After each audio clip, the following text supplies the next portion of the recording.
Nagpanggap na mamimigay ng ayuda ang mga intelligence operative ng Pasig Police sa isang lugar sa Valenzuela. Magandang hapon po. Natuntun nila ang isa sa mga pakay, si alias Aldin, isang construction worker.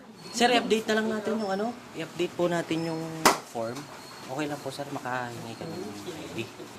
Ano nga hindi po? Kahit ano po sir. Chinek ng mga pulis ang detalye at larawan sa ID at nakumpirma siya ang hinahanap na suspect. Sandaling nilisan ng mga pulis ang lugar at pinagplanuhan ang gagawing pagdakip.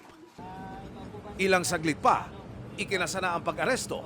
Mula sa Valenzuela, tumulak sa Kamalig Albay ang Pasig Police para dakpin naman ang kapatid ni alias Aldin na si alias Digoy.